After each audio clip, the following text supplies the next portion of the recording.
All right. Good morning, everybody. This is the All About Nothing podcast kind of daily show. I am Barrett Gruber, host of the All About Nothing podcast with Zach King. And you can find me on social media at Barrett Gruber. And with me, Mr. Bill Kimler, who is the host of Black, White, and Blue in the South with Dr. Jamil Brooks. You can follow him at Political Bill SC.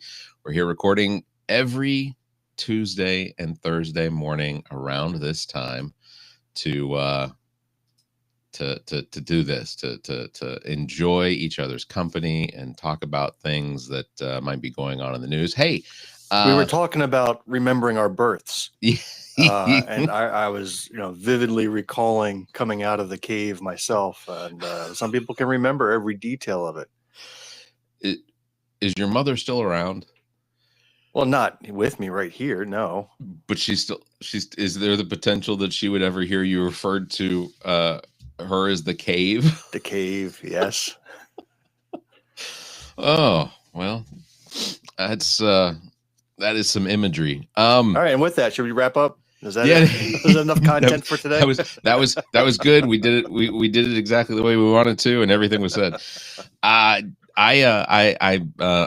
I did want to start with something this morning that I thought was, and I may have. I have to check to see if I still have it on my screen or if I still have it available. But no, it's just a rash. That's I told you before. It's just a rash. It'll go away on its own. Just put a little cream, and you'll be good to go. Conan O'Brien had the honor of being recognized, just a couple weeks ago at the Kennedy Center with the Mark Twain Award. And okay. I real quick, I wanted to show some of that because I thought that it was really good. So I'm gonna pull that up and play that. No audio on my end. No audio on your end. Not from this video. I can hear you, but not the clip.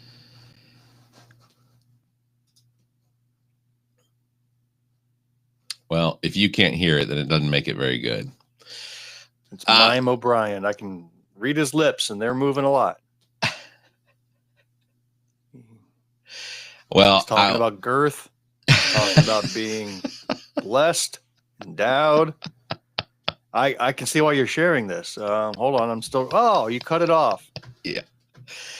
Well, I'm not certain. I'm not certain as to why the audio wasn't coming through, but basically he took the opportunity to definitely talk about Mark Twain and what Mark Twain's impression or vision of what government was and how it should be scrutinized and such. And he did this while at the Kennedy Center, which of course he chose not to boycott it like other artists, right, and other people have done. So he's decided to accept his award. Yep. I'm surprised that they went forward and gave it to him. Like, well, I would have expected they would have yanked him out and replaced him with Kid Rock or Scott Baio or another toady on that stage. Yeah. Amber Ruffin, I'm not sure if you saw it, but the White House Correspondents group, they have pulled her from the White House Correspondents Dinner. Well, what they've done is they've gone ahead and just canceled the whole comedy part. Yes. So they didn't so much remove her as they quote unquote eliminated the position. Because they feel like they no longer want the Correspondents Dinner to be fun. So they've taken out the comedy portion. So what is the Correspondents Dinner then, if not the fun part? It now just becomes, I guess, praise, capitulation dinner. I don't know. It's a bizarro time. It is. Amber Ruffin, I think, is probably one of the more talented comedians right now who doesn't have her. I mean, she technically has a show on CNN now, but she doesn't have her own show in the sense that she like a late night show, but she writes for Seth Meyers, and she does she's extremely talented. I think she's very, very funny comedian, and I think that she would have done very well in the White House Correspondents. Oh, no doubt. Dinner. That's a shame. But I can certainly recognize that this administration is without a sense of humor, and well, not unless you're a comedian who's calling Puerto Rico a floating island of garbage. Yeah. And then you get a Netflix special. That's what happens to him. So I'm trying. The only comedian on Fox News is Gutfeld, right? He's got his big 10 o'clock or 11 o'clock show that they Fox News continues to report has higher numbers than any of the late night comedy shows that come on. Which okay, it's such a propaganda thing to say. Like this guy has zero talent as a comedian, but he and his rocket ship of Fox News seem to promote themselves as being the premier late night. I don't know. You're right. It's just weird. Hey, Catholic Church is going to be canonizing its first millennial this month. Yes. Did you see that? I know that's been in the works for a long time. Yeah.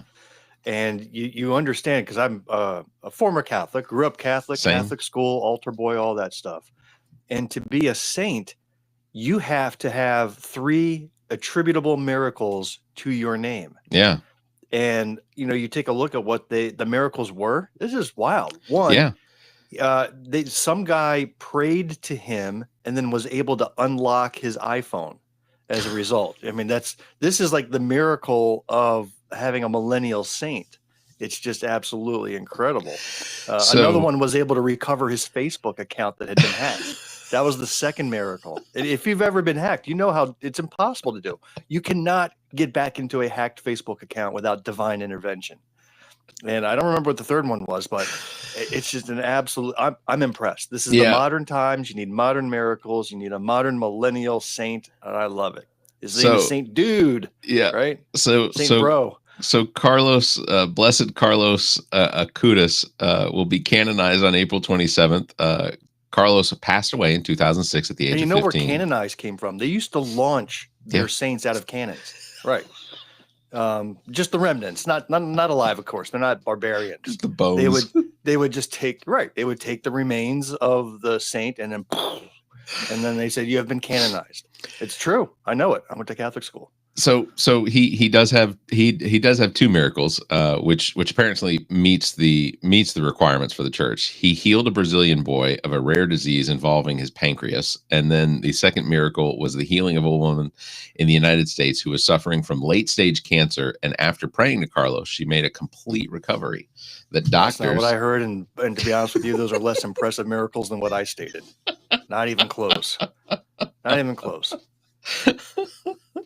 Maybe one of those cancer people had a locked Facebook account. Well, it saved them from having to post their own death. That's what it was. All right, whatever. Not impressed now. No, I'm sorry. Just another run of the mill saint. I do have a big announcement. This April 21st, Big Media LLC and AT&T Regional Municipal Telephone Carrier present the White House Easter egg roll, sponsored by the All About Nothing podcast and Lady Gaga. Cupcakes are going to be presented by by Black, White, and Blue in the South podcast with special appearance by Drake. I was really impressed you were able to get Drake. He's got to have a response. Yeah. Right? This is the place to do it. That's right. Sponsorships had I'm having a hard time reading my own handwriting. Sponsorships had stated actually, I'm sorry. Okay, so sponsorships had started at what was this? It was like $80,000 up to $200,000. But when there were no takers, I was able to get us in for $25 and a knotted ball of hair. Was there legitimately no takers, or was that part of the gag here? That was part of the gag. Oh, that'd be the interesting part if nobody took them up on that. No, I think everybody got to play a role in deciding that it was going to be like Mountain Dew presents the White House Easter egg roll 2025 presented by Kid Rock. Well, look, I to be honest, that is perfectly understandable. I mean, there is no way the White House could afford eggs without corporate sponsorship nowadays. Like, you know, it's at least $100 an egg, and to roll them around the yard, you need to have AT&T and big media all kicking in some funds to pay for these eggs. I think that the joke probably would have been better if it would have been the White House Easter egg roll presented by Eggland's Best. I thought your big announcement was going to be about you and your victory at the golf tournament. Was this in Mar-a-Lago? Were you there at one of the Trump victories? It was Mar-a-Lago adjacent. Okay. Where were you? Frankie's. It was a big old trophy. Frankie's Fun Park here in Columbia, South Carolina. All right, that's on the PGA Tour. But in all truth, because I would never want to mislead anyone for too long. We did not win. Our team did come in third. I had a handful of hole-in-ones, which was impressive because I suck at putt-putt. But we on our first game, or our first round of 27, we did manage to roll, I think, like a 116 or something like that, which put us in the top 5. And then on the second round of 9, we rolled a 36, and 36 got us third place. So, we didn't do too terrible. What was your handicap? No handicaps. And no handicaps, just straight. No, I'm just talking about you physically. What's your handicap? Oh, overweight, bad eyesight, usually loose stool. No. You always have to be prepared, and I don't like using public restrooms. But no, it was a good time. The Everplay Sports and Social, it was their 10th or 9th Masters of Putt-Putt. They do every year. They do it. Sometimes they do it twice a year, but they do it over at Frankie's Fun Park here in Columbia, South Carolina. And it's fun. Alex Avenger, who is the coordinator for the Everplay Sports and Social, does a lot of work. He has to, the coordination with charities and things like that. So essentially, whoever wins the Putt-Putt championship gets to make a $100 charitable donation. And honestly, I was sitting there looking at our score. I was like, all right, 36, this might be doable. We might have pulled this off. I was already spending that money. I was like, the Carter Center's going to get that. I've played the finest putt-putt courses at Myrtle Beach. I've been to Florida, played them in Hawaii.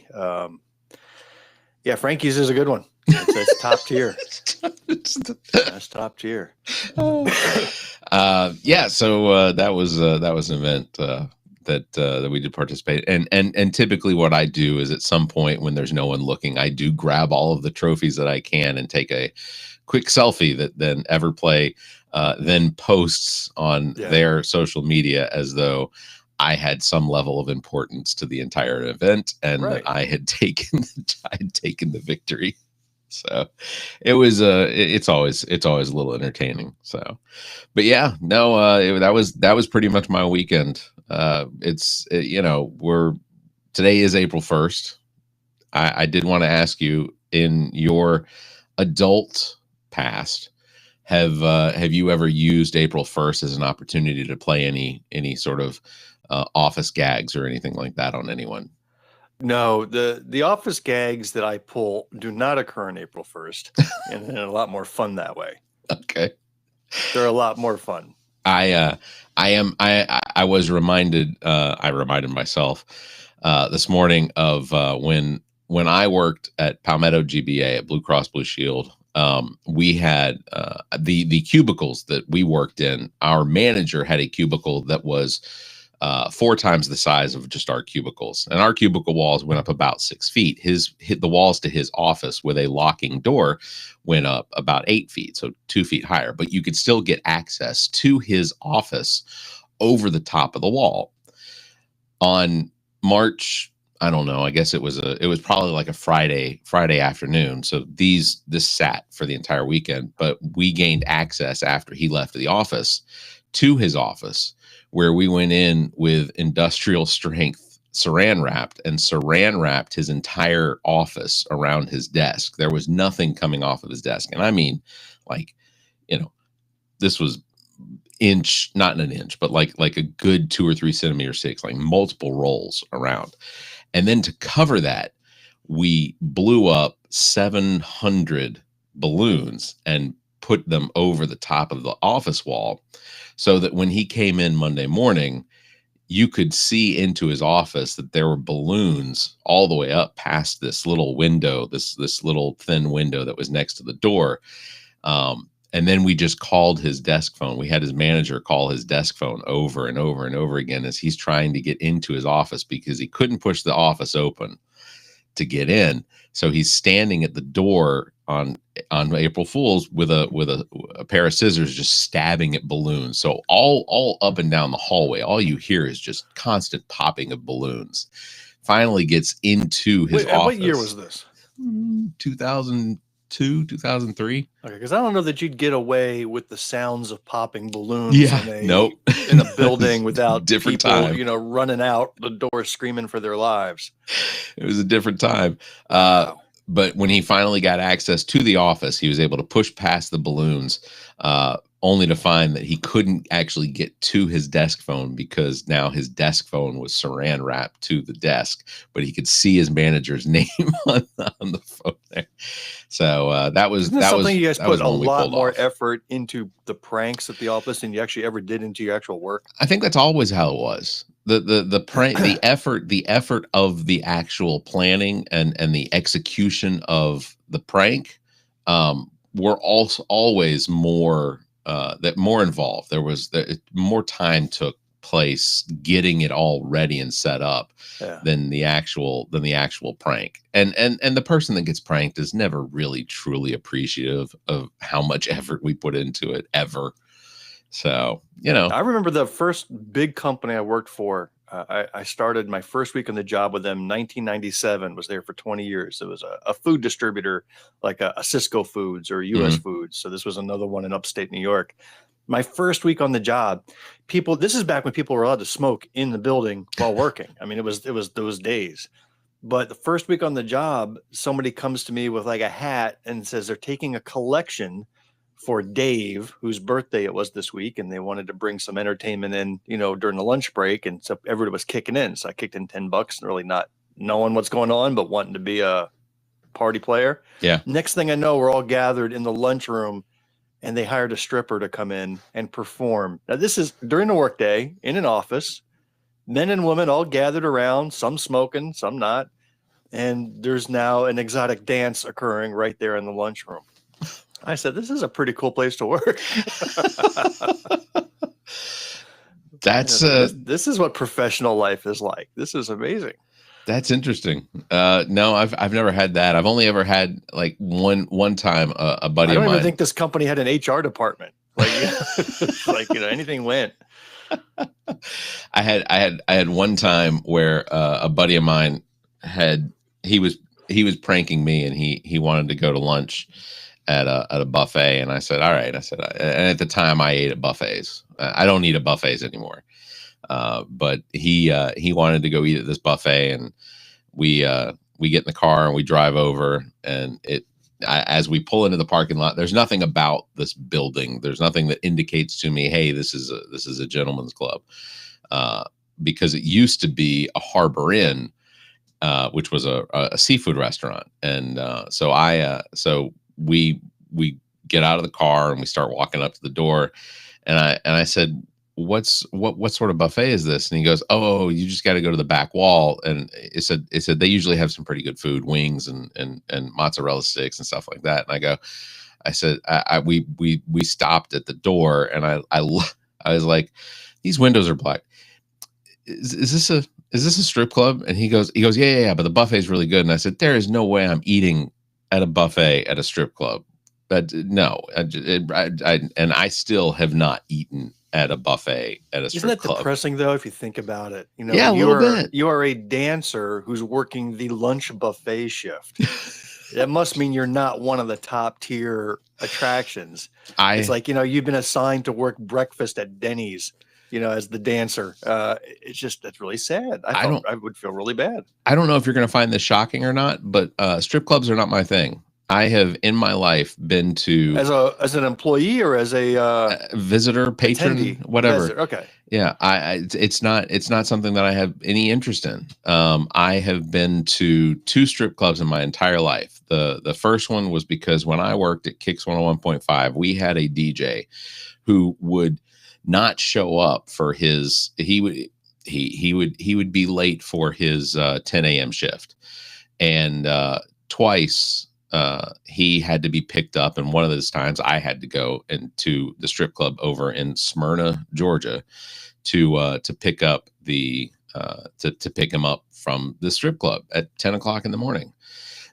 And then the other time was the only other time I went to a strip club was because I was delivering pizzas for Papa John's over here in West Columbia, and I delivered to it's the one over off of West Dunbar near the on the other side of the airport. I think it's called Southern I hate to tell Gentleman. you, but your face, you were looking off in the distance like you were remembering fondly. I was. Well, it was over here on this day. Like you had lost, you checked out, you were gone. I remember it was it was like a 2 o'clock in the afternoon, and I was delivering Papa John's pizza to the strip club. And I walked in, I looked around, there was no one dancing. I don't remember seeing any strippers or anything. So those are the 2 opportunities. Did they give you your tip like in your belt buckle? Did they No, nobody forced themselves onto me. Hey, shove a couple of 10s down in your pants there as a tip. My brother told my mother because when I got married, my first marriage, we had a bachelor's weekend up in the mountains near Cherokee, North Carolina, and one of the things that my friends that went with us on this trip wanted to do was they wanted to go to a strip club. Well, I had no interest in that. I wanted to go to the casino and gamble and play some blackjack and whatnot. But we didn't go to a strip club because it was my weekend and that was my choice. My brother apparently came home and told my mother that I am the lamest person alive because everyone wanted to go to the strip club and I did not want to. And so but then, years later, you won 3rd place in a putt-putt golf tournament. So you showed him.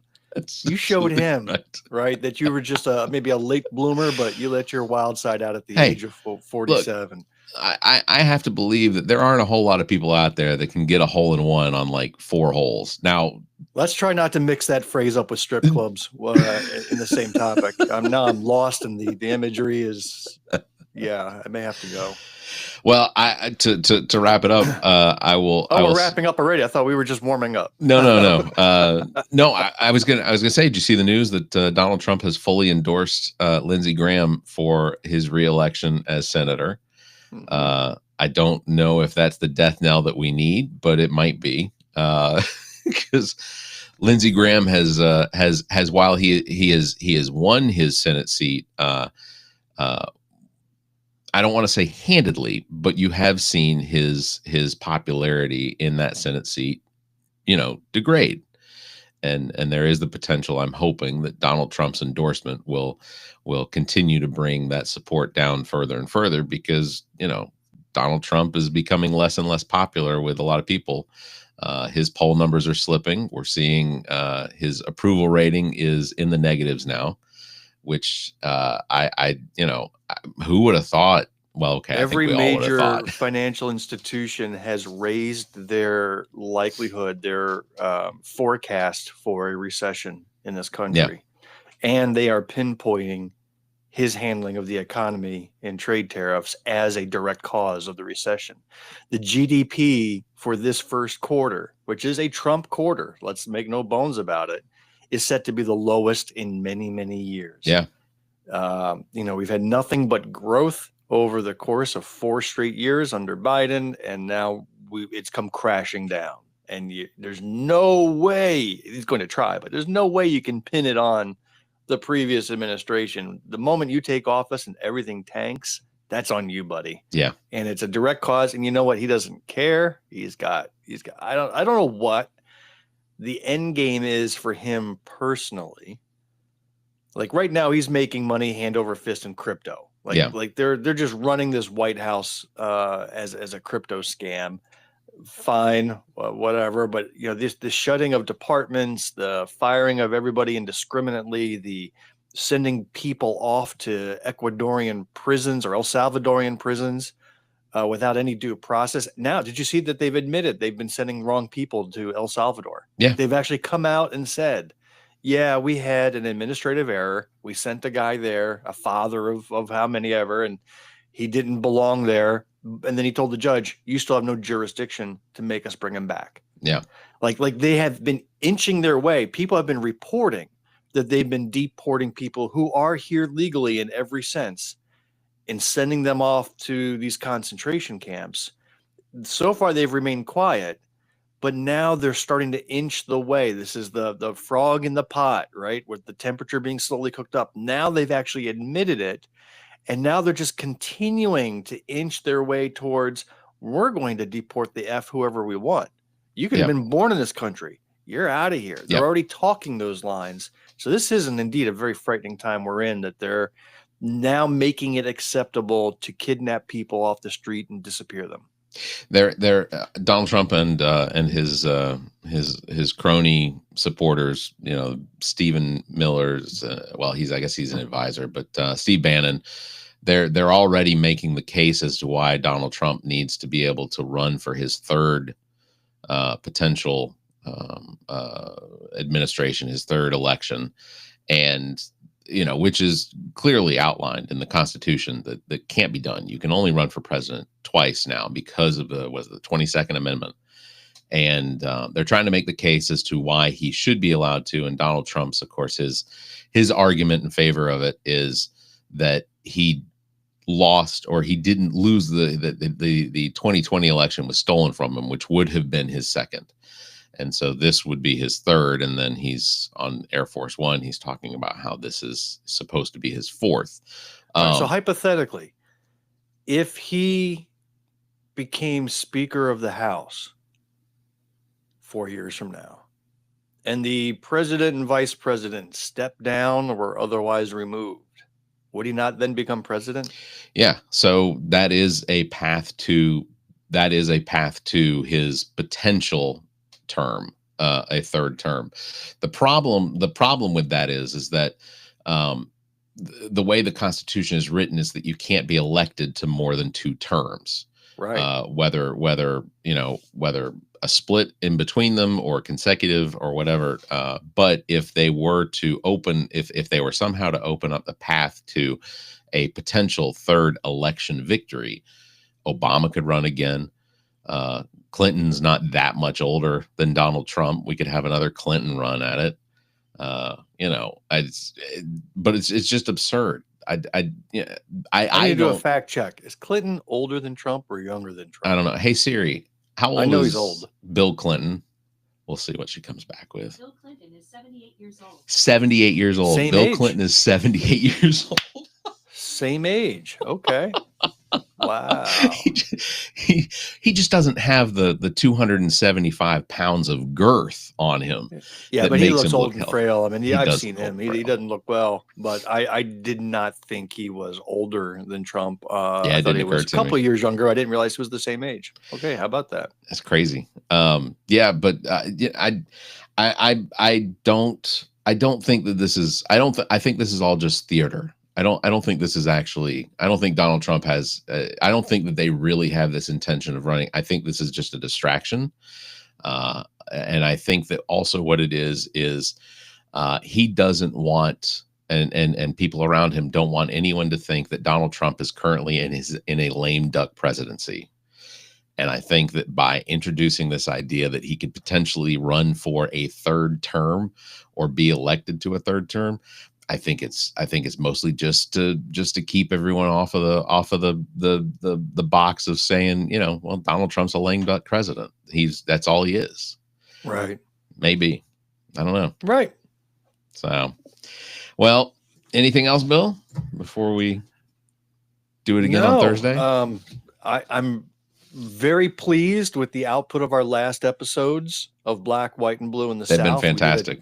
We did a 2-parter. I'm listening back to it, and I'm enjoying the heck out of it. That was a highlight for me. The entertainment value of both halves, both parts of the last episodes was the back and forth between some of our elected officials in Colombia is epic. Shocking. The absolutely shocking. The amount of disdain that they have for each other is extremely entertaining, and I'm here for it, because ultimately, if it keeps them from putting across a conception or an abortion ban at conception, if it keeps them from instituting looser gun laws in South Carolina, if it prevents those things from happening, give them all mallets and let them all hit each other on the floor. It was very surprising how prominent a role your boy RJ May played. Oh yeah, in a 20-hour budget debate for a guy that's not even supposed to be there anymore. Right, a guy that actually who commented behind the scenes that he fully believed that the Republican Party was going to remove him from office. The fact that he is still there speaks volumes. And again, this is a man who is allegedly under investigation for the the ownership and distribution of child pornography.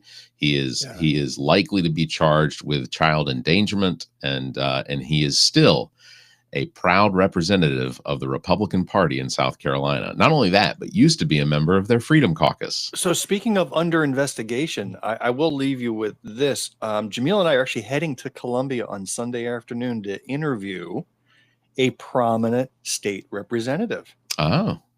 We are really excited. You don't want to tell us which one, or you don't have to? Well, we can nobody's leave watching this anyway, and I'm going to announce it as soon as we interview anyhow. But we actually scored an interview with Curtis Loftus, the treasurer. No shit. Yeah. So we're going to, and he knows exactly who we are. We sent him a couple of clips. We figured, because Jamil and I were talking about this after the last episode when we brought his name up and said, we just got to give this a shot. And he was like, sure. Well, so we're traveling to his office on Sunday afternoon, and we're going to record. Do you need any help with that? Do you need any help with setup? No, nothing. You don't. You want to edge in on this? You can. You know what? You get our guest as sloppy seconds anyway, so you can interview him after we're done. Hey, I'm working on Adrienne Lett right now. We'll see if I get her first. I'll push her your direction. It's not that I want Curtis Loftus, Curtis Loftus the lesser, Curtis Loftus the second. What were the nicknames I had for him? Curtis Mavis Loftus. I think it's right. Mavis Marvin, whatever. That's exciting. That'll be fun. Yeah. No, if you need any help with equipment or whatever, I'd be more than happy to jump in there. No, we're good. We keep it low key, and Jamil and I, we fill the room just fine. Thank you. All right. Well, congratulations. That should be an interesting interview, and I hope that he is forthcoming with everything that he is a failure at. Well, we're expecting him to be wild. I mean, we've seen him in action. Oh yeah. Like I've seen him testify at the Senate hearing, so I expect nothing less. And it's going to be a wild ride. That's very cool. All right. Well, on that bombshell, we're going to wrap it up. Bill, thank you very much for being here. And happy April 1st to you. Oh, you son of a bitch. Oh, you son of a bitch. Big thanks for tuning in. Don't forget to follow me at Barrett Gruber and Bill at Political Bill SC. Catch us live every Tuesday and Thursday at 5:30 a.m. Eastern, because apparently we don't know how to sleep in. Until next time, you all stay safe, be kind, keep your hands to yourself, and remember, the average American has quadrupled in size. Oh, I've done this one before. The average person unknowingly walks past at least 16 murders in their lifetime. So, sweet dreams, everybody. Yeah. Wow. That is an unprovable fact. So, all right. Thanks, Bill. There we go. And we hit the stop button. So no Curtis Loftus. Damn it. No, but truth is we are actually headed to Columbia to record on Sunday. Oh, okay.